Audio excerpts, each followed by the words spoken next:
Hi friends, welcome to our channel. இன்றைக்கி நம்ம வீடியோவில் என்ன பார்க்க போகிறோன்னா புளிச்சக்கீரை எப்படி கடையிறதுன்னு சொல்லிட்டு தான் பார்க்க போகிறோம். ஸோ வாங்க வீடியோக்குள்ளே போகலாம். ஃபஸ்ட்டு புளிச்சக்கீரை கழுவி எடுத்து இப்போ வேக வச்சுருக்கோம் ஃப்ரெண்ட்ஸ்.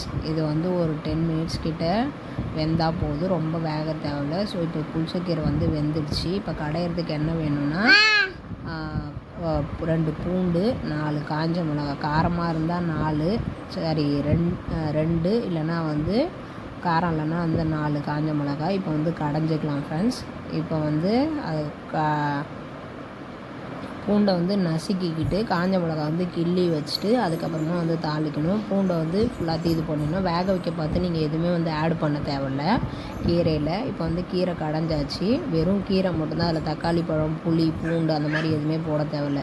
இது மாதிரி வெறும் இதுவாக கடைஞ்சேன்னா ரொம்ப நாள் வச்சுருக்கலாம் ஃப்ரெண்ட்ஸ். ஸோ அதுக்காக நான் எதுவுமே போடலை, ப்ளைனாக தான் அப்படியே இது பண்ணுறேன். இப்போ தாளிக்கிற கரண்டி வச்சு தாளிச்சிக்கலாம். இதில் நல்லெண்ணெய் ஊற்றினா இன்னும் டேஸ்ட் சூப்பராக இருக்கும். ஸோ அதுக்காக நான் நல்லெண்ணெய் ஊற்றி தான் தாளிக்க போகிறேன். இதுக்கு என்னென்னா கடுகுலாம் நீங்கள் போட தேவையில்ல. அந்த வடகம் இருக்குல்ல, ஸோ அது, பூண்டு, காஞ்ச மிளகா, அவ்வளோதான். மற்றபடி வேறு எதுவுமே தக்காளி, வெங்காயம் அந்த மாதிரிலாம் எதுவுமே போட தேவையில்லை. ஏன்னா புளிச்சக்கீரை புளிப்பாக தானே இருக்கும். ஸோ அதெல்லாம் தக்காளி, புளி அதை மாதிரி எதுவுமே ஆட் பண்ண தேவையில்லை. இப்போ எண்ணெய் ஊற்றியாச்சு. எண்ணெய் ஊற்றி காஞ்ச பிறகு நம்ம வடகம் போட்டுக்கலாம். வடகம் கொஞ்சம் பொரியட்டும். இதில் நான் கீரை கொஞ்சமாக இருக்குன்றதால தாளிக்கிற கரண்டி போட்டு தாளிக்கிறேன். இல்லைனா வானலில் கூட வதக்கிக்கலாம். நான் கீரை கொஞ்சமாக இருக்குன்றதால தாளிக்கிற கரண்டிலே வதக்கி நல்லா இது பண்ணிக்குவேன்.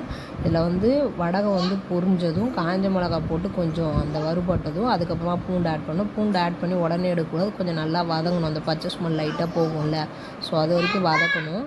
அப்போ தான் கீரை கடைஞ்சோடனே கீரை 4 படம் இருக்கும் கெடாமல். ஸோ அதுக்காக தான் ஃப்ரெண்ட்ஸ் நான் இந்த மாதிரி வச்சுருக்கேன்.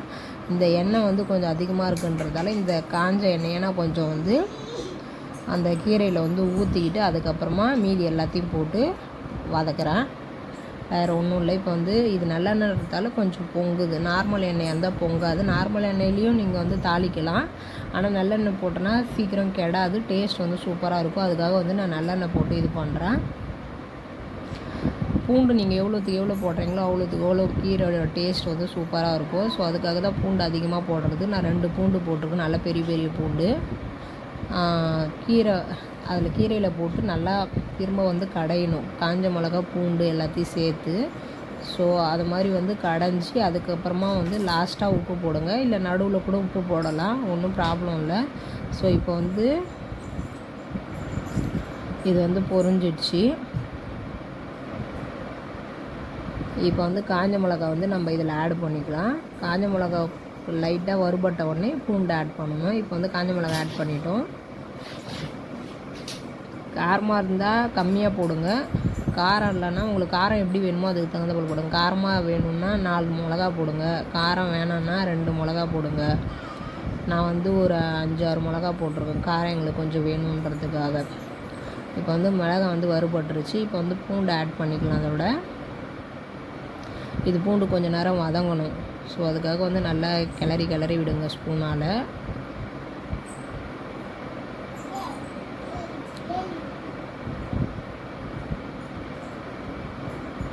இதை அப்படியே எடுத்து அந்த சட்டியில் கூட்டி திரும்ப ஒரு கடையணும். அப்போ தான் அந்த காஞ்ச மிளகா கீரையோட மசைஞ்சு அதனோட டேஸ்ட் நல்லாயிருக்கும். பூண்டு, காஞ்ச மிளகா, வடகம் எல்லாமே சேர்ந்து அந்த எண்ணெய் இன்னொரு டேஸ்ட் அதிகமாக கொடுக்கும், நல்லெண்ணெய்.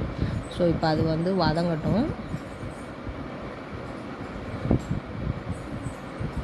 சில பேர் என்ன பண்ணுவாங்க, இது கடைஞ்சிட்டு திரும்ப ஒரு டைம் வதக்கினாலும் வதக்கலாம். காரம் கொஞ்சம் கம்மியாக வேணும், எண்ணெய் கொஞ்சம் எக்ஸ்ட்ரா ஊற்றணும், நான் அப்படியும் பண்ணலாம்.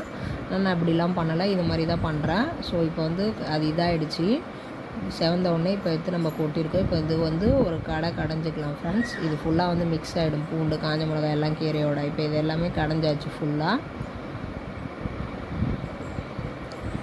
டேஸ்ட் சூப்பராக இருக்கும். ஸோ இந்த வீடியோ பிடிச்சிருந்தால் லைக் பண்ணுங்கள், ஷேர் பண்ணுங்கள், கமெண்ட் பண்ணுங்கள். மறக்காமல் சப்ஸ்கிரைப் பண்ணிக்கோங்க ஃப்ரெண்ட்ஸ். தேங்க்யூ, பாய் பாய்.